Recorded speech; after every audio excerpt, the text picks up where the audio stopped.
but I want you to say more. Hey, everybody, it's my friend Victoria Vertuga. Victoria, great to see you. Are you here in Atlanta area? Or are you back in LA? No, I'm in LA. I'm in LA. Yeah. Yeah, Okay. I'm back and forth for work, but yeah, been in LA mostly since COVID. So yeah. Yeah, and so she's got a really exciting movie called Lexi. And for me, it brought back a lot of memories because I, first of all, got involved in this whole vlogging thing on my own in 2005. And I started with Blip TV. And then I heard about when I visited my former boss, Oakland Mayor Larry Harris, when he was Alameda County uh, Peralta Community College chancellor. I was talking to him about, because he was on my advisory board about my first startup. And to make a long story short, he called a fellow named who was over at Peralta TV, and he said, "Are you going to VloggerCon?" And I had no idea what that was, but it cost $600 to get in. Actually, Wow. I did know, but it cost $600 to get in. Yeah. And I thought, oh man, I don't have that kind of money. He Yeah. said, "Don't worry, you're going to get in for free now." And so I met all the people that I know now, like for example, Mark Canner, who created Macromedia, and he's on my advisory board presenting Yeah. 60 Media. And I met the founders of Blip TV and David Kaplan. And then there was this fellow, and I'm trying to say this quick out of respect for your time, but he looked like a guy that he had big glasses, big hair, and a big voice. And he kept talking to me about voice over IP. And I had no idea what that was. I learned it from him. Yeah, very cool. His name is Jeff Pulver. And if you ever heard of Vonage, that's his company. Oh, he wow. And sold it. And so everybody, Andrew Michael Barron and Amanda Condon had Rocket Boom, which is the first vlog show. I interviewed them. Amanda's still in touch with. And then I got to then another woman. Then I got involved and I was on YouTube, but YouTube then was using something called the codec was H.264 for Blip TV, which is better than YouTube's Flash. YouTube was awful, but you could go viral faster. Right. And so there was this woman around, and everybody, hey Gary, was talking about who this woman named Lonely Girl 13 was. And we thought she was real. And it turned out she wasn't. She was Brie, an actress. And I remember the very 2006 day, and I have it on video, where we discovered it. Myself, Renetto, Spricket24, Lisa Nova, Lisa Nova actually partnered with her boyfriend, created her studios, and they cashed out with Disney for $500 million. Wow. Yeah. So what you presented takes me way up, because another friend of mine, Melissa Jenna, was stalked in the way that you presented. And she's now married. Now we're still on Facebook. I'm not going to give her married name out. But Victoria, they went so far as to put a picture of her where she lived right up on the internet. For everyone to see. Right, for everybody to see. And she was freaked out. Yeah. Completely freaked out. And that gave rise to the term doxing. Yep. And so when I watched your movie, I thought of two things. First of all, I thought of Melissa Jenna. Actually, three things. Second, I thought it returned me to my roots, because your vlogging roots. Yeah, because I love the fact of being able to get this and do what we're doing, talking, but then also expressing yourself. Yeah. What happens. But also, frankly, as a YouTube partner, making money from it. And I think, the money was really, really good at one point. Now it's weird, for all the reasons. But my point is that I got my thing back, if you want to call it that. But I also thought of not only Melissa Jenna, but Blair Witch Project. And so my question is, first of all, I love what you did. Thank you. It's addictive.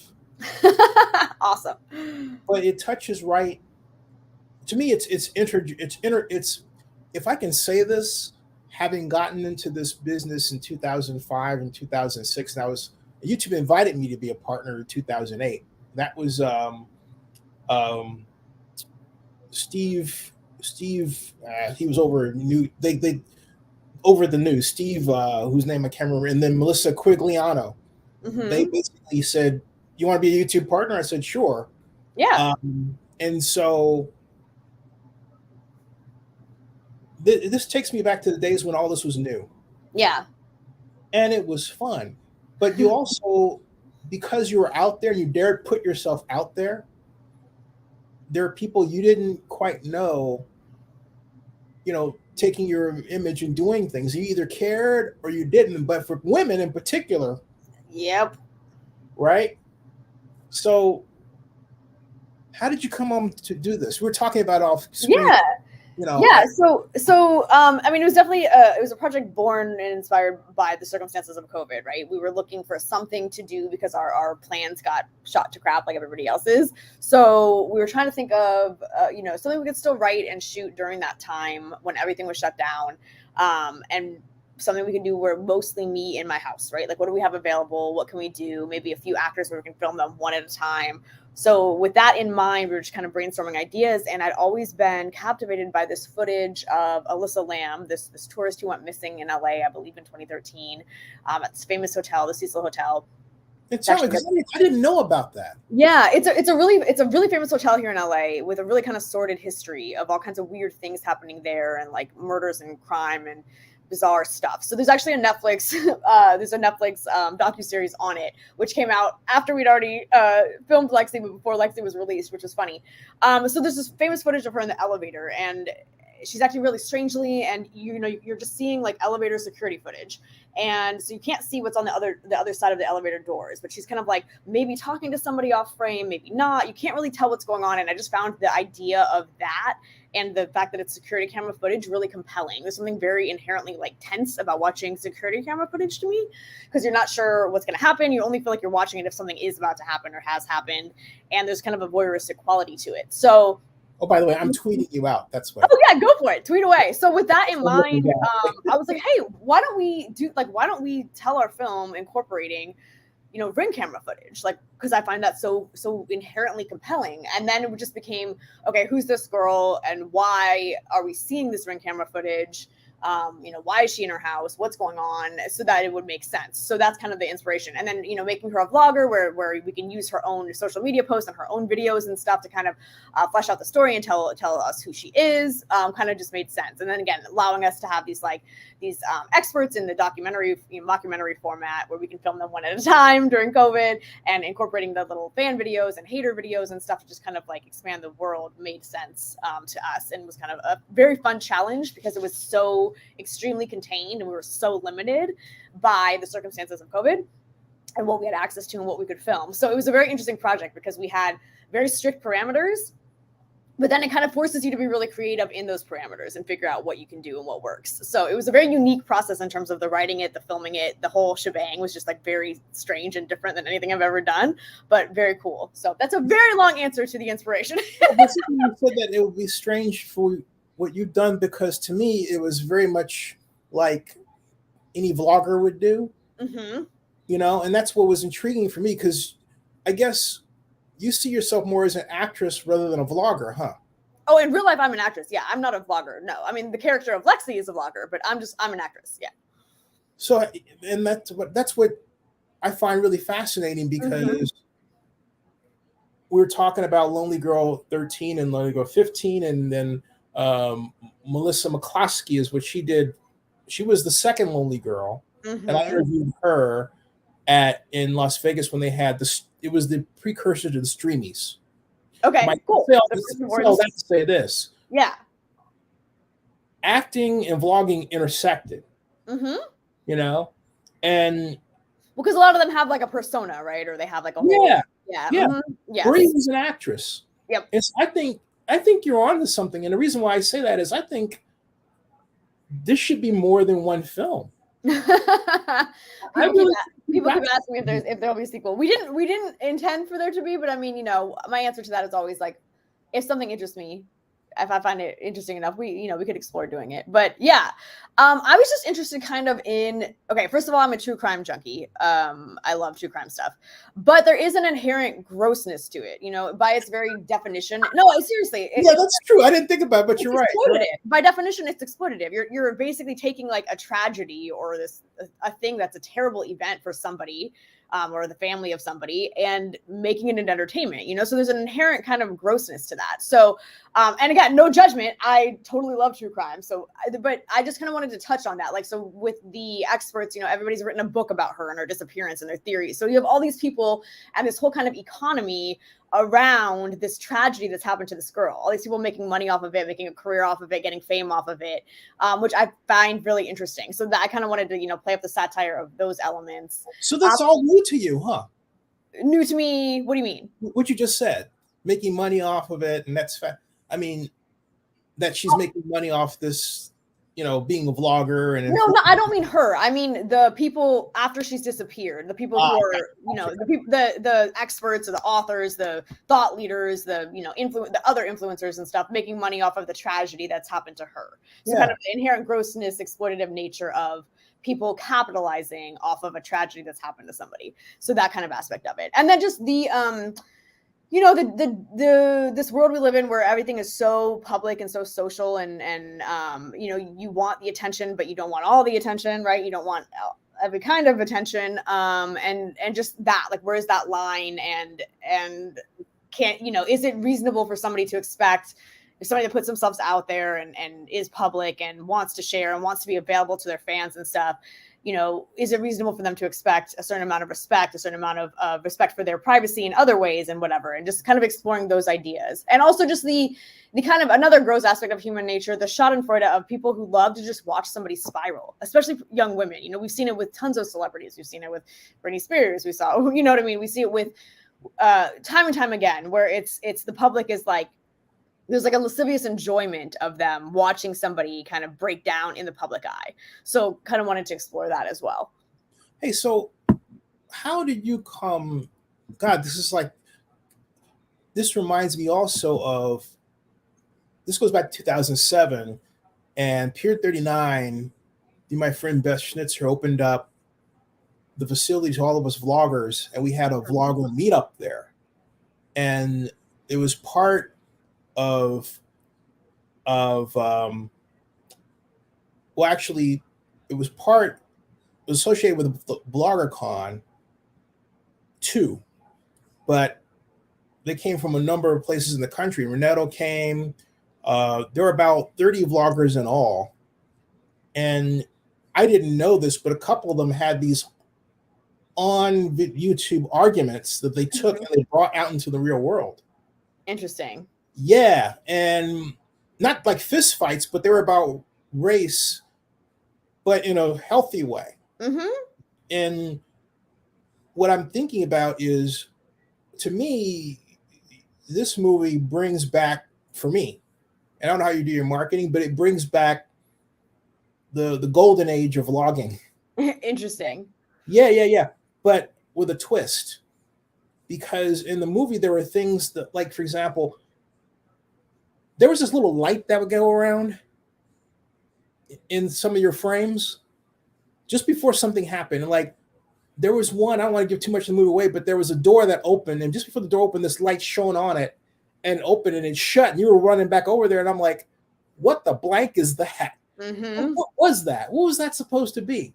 It's just trickery. I mean, we very much didn't want to tip the scales in any way. So this girl's disappeared, right? Lexi's disappeared, and there's all these schools of thought as to what's the situation, So there's her kind of frenemy, another influencer who thinks she's faking the whole thing for publicity. You have somebody who thinks she's just murdered. It's very obviously murder. You have somebody who thinks that there's a paranormal thing happening with the house. So we didn't want to tip the scales.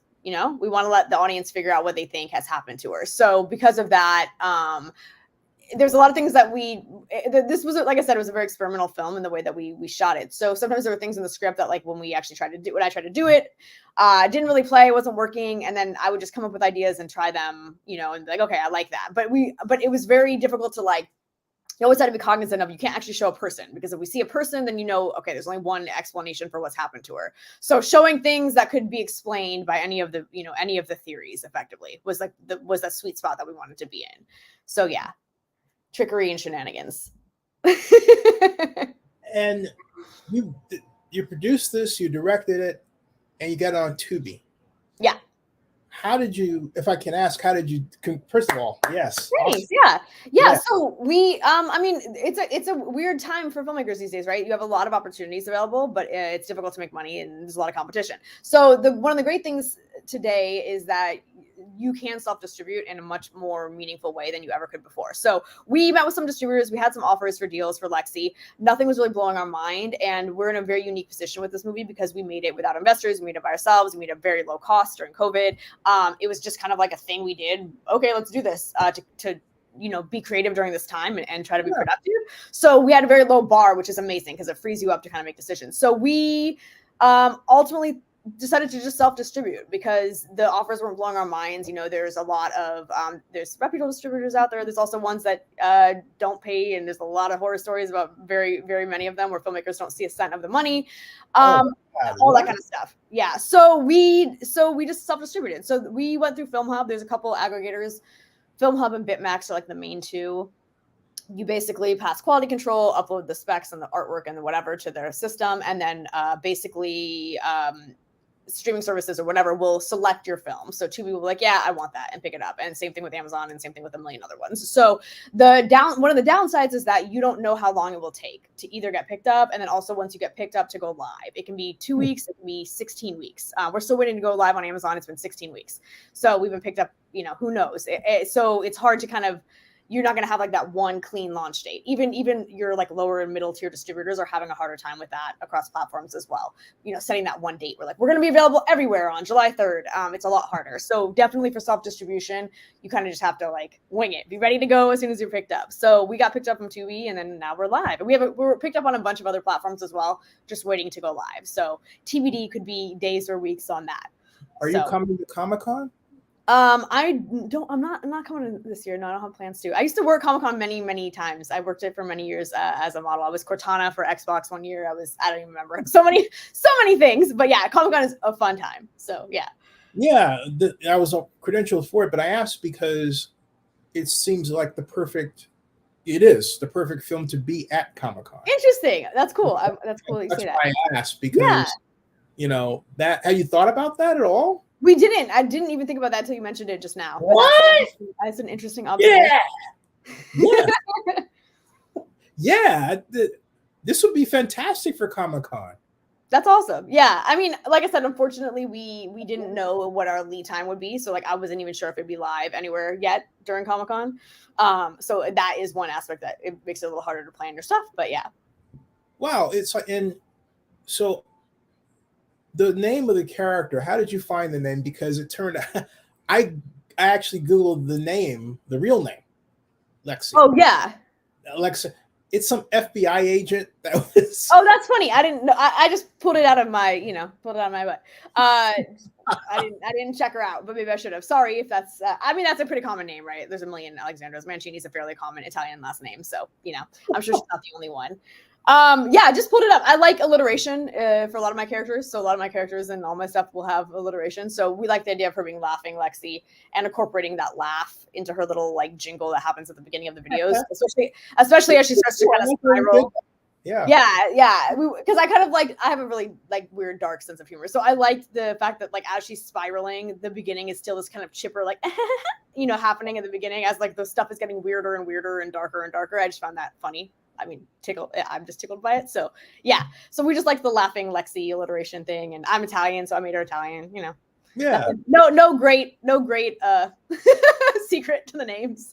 Usually I'm listening to DMX, what these bitches want, and I'm like, there was Linda, Felicia, go through the names, coming up with female names. That's literally how I write my scripts. I'm like, already used that in one. What's next, DMX? Okay, let's go with that. Arnez.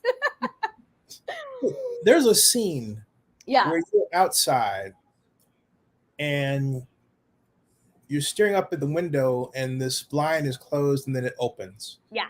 And what the hell was going on there? I mean, I'm not going to answer these questions because these are the questions you got to answer for yourself. It's not for me to tell you. Where's the fun in that? Dang Yep. it. Nope, not getting any of that. Yeah, again, so with all those kind of happenings, the closet doors opening, the blinds opening, whatever. It was that line where we wanted it to be explained by, sure, a person could be in there doing that, right? Or something creepy supernatural is in there, or maybe she's figured out a way to rig this thing. So we wanted them to be, we wanted all that stuff that was happening to be explainable by the three main viewpoints on what happened to her. Yeah, there was one thing you did that I would never, ever have done, although I can see some vloggers have done that, but I would never have opened a package that was sent to me by a fan on the air without knowing what it was. Yep. That was like, no. Yep. Because my first reaction was, I thought, bomb. A bomb, of course. Not a bomb. Nope. A bomb is so obvious. No, it has to be something weirder than a bomb. Yeah. Yeah, I thought, no, right. I mean, but yep. What was the head thing? It was a daring scene. Yeah, well, so it put me on the edge of my seat. I'm like, no, you gotta be kidding. So again, I think it tells you a lot about Lexi that she was willing to open it, because I think she's all about positivity and like helping people and being trusting and being trusting. Exactly. And so she's somebody who like she sees the best in everybody, right? So she would never even think that like somebody would send something bad to her. That's just not in her nature. So that's kind of the part of it, is to really like help sell who she is.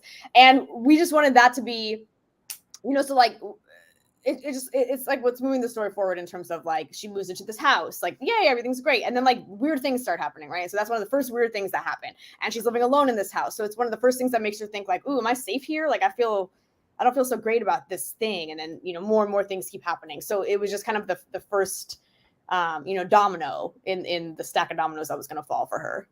So aside from the real life story of what happened to the Lisa Lamb. Yeah. Not so much what happened to her at all, but just the footage of her and the fact that she disappeared was interesting. But yeah, she was it's not a spoiler. It happened in 2013. She was found dead in the water tower on the roof of this hotel. Oh my Lord. Oh. Yeah. So it was, but in very weird circumstances. So it's really like the docuseries just kind of explores what they think happened to her without really knowing for sure, but with their best guess of what happened to her. So yeah, more the idea of like freaky footage that can be explained in many ways and trying to figure out the mystery of what happened to somebody who's disappeared. Those were kind of the themes we took from it. What other movies were your inspiration?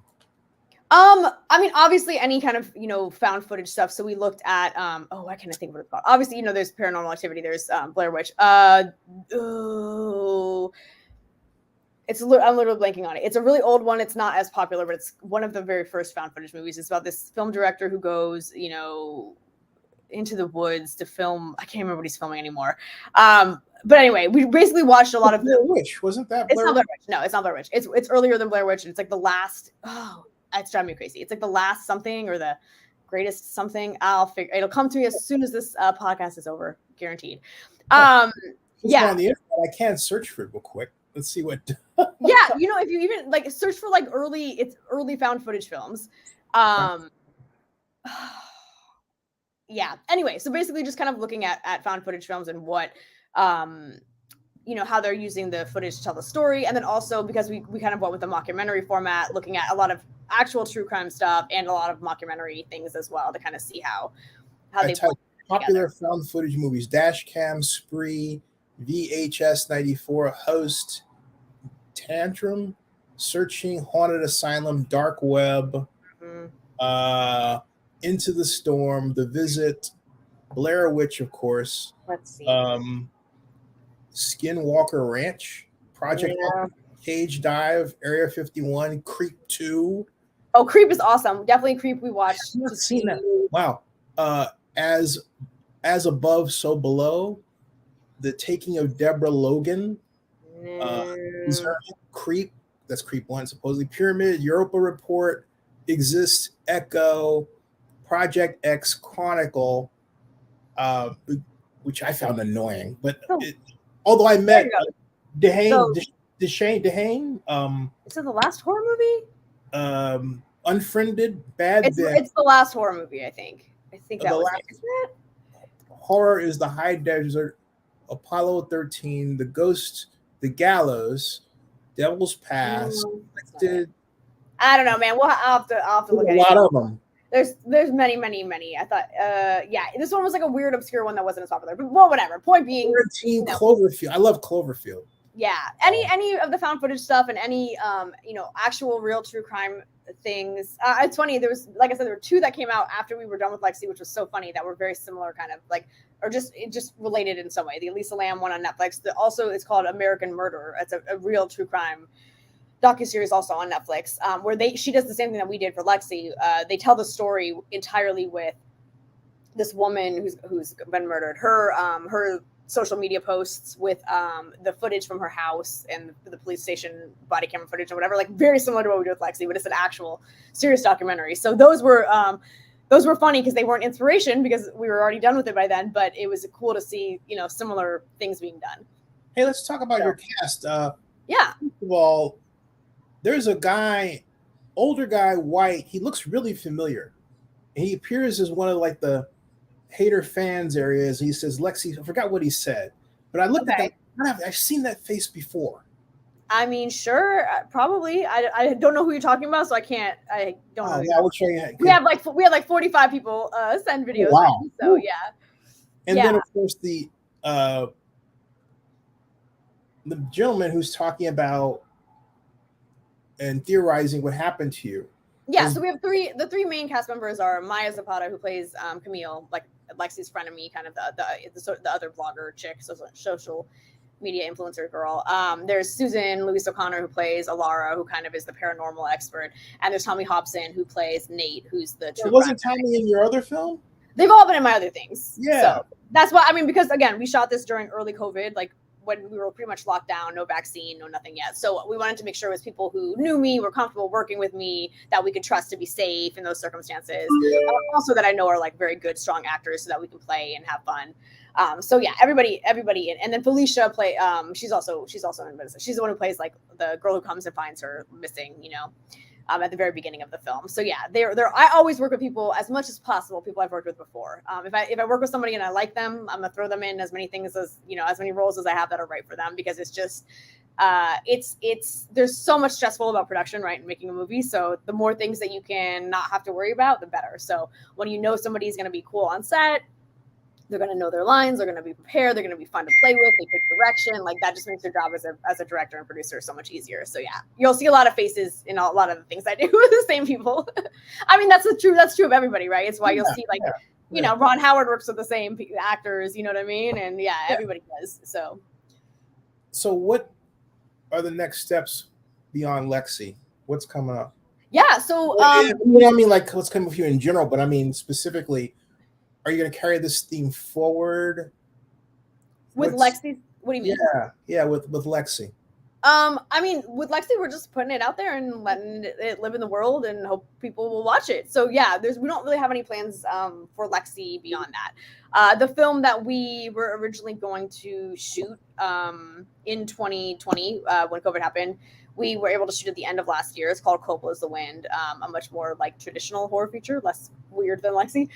Less whatever. Anyway, so that is in the final stages of post right now. We're having color and sound and music done to it. And then, TBD on what we'll do with that. Maybe a festival run. Obviously, it'll be out at some point. So that will be the next one that's out into the world. I think I'd like to see more Lexi. If somebody wants to give me money to make more Lexi, then I'm happy to do so. I mean, I guess the vlogger in me, because I'm thinking, wow. And this does lead to this question: why not just put it on one platform like YouTube? Are you YouTube partner? I'm not a YouTube partner, no. Okay, because see, my thought is, hey, or you can, you know what? Put it on Zenny62 and I'll give you 70% of the revenue it generates, right? And my point is that if you have like an email list of 100,000 people or something, yeah, and then can make money that way. That was my thinking. You know, I don't have that email list and I want to build it, but I have the platform to monetize. Like, for example, if this makes money, you get 50% of what we are here, right? Right. So that's the way I roll. But have you thought about that sort of thing? Because yeah, I mean, it's not really a viable, even filmmakers who are monetized on YouTube. YouTube isn't really a viable way for filmmakers to make money because of the splits and because of the numbers. So really where it is right now for filmmakers is AVOD services. Like Tubi's the largest, there's Plex, there's Zumo, there's a million smaller ones. Even what's called TV. So there's the 3 VODs, okay? There's AVOD, which is advertising video on demand. TVOD, transactional video on demand, and SVOD, subscription. So your SVODs are your subscription services, like your Netflixes, your Hulus, your HBO Maxes, and stuff like that. Obviously, a lot harder to get independent stuff on there, especially as they do more and more of their own original content. So unless you have a direct connection, usually they're involved in the production stage of it. You know what I mean? Or some distributors will have relationships with Hulu specifically, sometimes HBO and Showtime. But yeah, if you're doing a self-distribution thing, harder to get on the streaming services, the big streaming services. So TVOD is where you're paying for it. So you're paying $3.99 to rent it off of, again, you know, it can be Google Play, it can be iTunes, it can be any of those places where you're paying to rent it. And because unless you have names or people are particularly interested in your project, it can be hard to get people to spend that money outright off the bat to rent it. So where most filmmakers, indie filmmakers these days make their money is off of AVOD services. So that's where you watch it for free, but there's ads. And then we get a percentage of, you know, the money that the ad revenue is bringing in. So I did a lot of talking to indie filmmakers, like YouTube. Like YouTube, exactly. But it just depends on the splits and the whatever. So YouTube, in order to make money off of that, you have to be a partner that's even allowed to make money off of that by having X number of subscribers, amount of viewership, whatever. So that's not really have 1,000 subscribers. Sure. But it's also the amount of hours of viewing and other things. And again, it's for people it's for vloggers. It's not for filmmakers, right? Filmmakers, we're making a movie every year, a movie every 3 years, whatever. It takes a long time to make a feature film. Vloggers are putting out videos every, 2 days. So it's all YouTube is every day or multiple times a day. 100%. So it's a quantity, not a quality game. So it's just because of that, it's not set up for filmmakers. It doesn't make sense. It's not a practical way for filmmakers to make money. Some people will put it on there and just let people watch it that way. But yeah, if you're talking about trying to actually, monetize your stuff, it's not really a practical thing for filmmakers to do. Wow. It seems like getting back to the whole theme about her being a vlogger. Yeah. That you could, if you wanted to market the second or even in between, you could take different segments of it and make it a vlog, like maybe 30 seconds here or there. Yeah, and, I mean these are things. It just fascinated with what you've done. Yeah. There's a million ways to skin a cat, right? It's also just about like what is your skill set, what is what do you want to spend your time on, and figuring out what you think is the best course of action in terms of that. So like even for us when we were deciding like do we take one of these offers from these distributors and hope for the best, and maybe they get us on a couple more platforms, but maybe we see we're sharing our revenue 50% with them, or do we want to take this opportunity to like do this ourselves, get the data, learn what works, learn what the timeline is, and then we have that information going forward for our next projects. So we kind of figured that for us in this instance, having something you really need as an independent filmmaker or business person really in general is data, right? You need the data. And having that empowers you to make better decisions, I think, going forward. So that kind of was what led us to do it this route and to do it ourselves. So that way we know like, hey, okay, now we know, for example, with Film Hub, like we know it's really hard to set, it's really hard to guess when you're going to be live. So give yourself like 6 months, you know what I mean? Don't plan to be live on all the platforms like before that. So that way you and have your marketing ready to go. So when you do go live, you can start marketing as soon as you're live, those kinds of things. And having the numbers in terms of what we're making and what we're viewing kind of gives us, again, just empowers us and gives us more knowledge when we're getting offers from these distributors to say like, I made that in a year off of Lexi, like go screw yourself. Like, I don't need, you know what I mean? Honestly, or like, hey, it took us a long time to make that money. Do we want to just take this check and be done with it? Right. So it kind of just it helps us to make more informed decisions for the next one and the next one after that. So that's kind of why we opted to do this. But there's many filmmakers who just want to be done, right? That the downside of this is like, I still have to do a lot of work on this. We still I got checking Film Hub. I'm seeing I had to do it's a lot of more time. So some people just want to wipe their hands with it and be done and be right on to the next one, which I totally understand. So, there's always pros and cons, regardless of what path you decide to take, and how you decide to release your film and whatever. So, and some people don't care about the money. They're doing it to get as many eyeballs as possible. So for those people, YouTube makes sense, right? It's free, it's a broad reach, everyone's on it. So for those people, they're like, yeah, I just want to put it out there so people can watch it. Great, then that makes sense. So it's kind of all about what your goals are and why you're making this thing, and ultimately what you're trying to use it for. So, folks, I love it.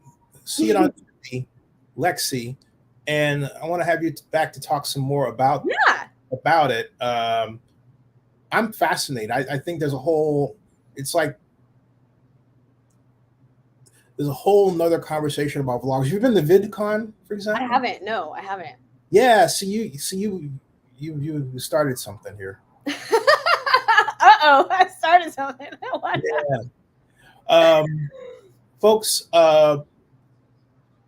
there was something else I was going to say, but I will say, Victoria, thank you very much. My pleasure. Thanks for having me. It's always nice chatting with you. Happy to come back anytime. Yeah. Check out Lexi and get a deep dish pizza and eat it slowly, and then watch the film over that. I love it. It's perfect. Pizza and a horror movie, it's a great night. That's right. Hey, stick around in the background, Victoria. Yeah. Folks, subscribe to Zenny62 on YouTube. Bookmark oaklandnewsnowblog.com. And that ends this broadcast. But Victoria, stick around in the background. Thanks. Yeah. Thanks for having me. Yeah.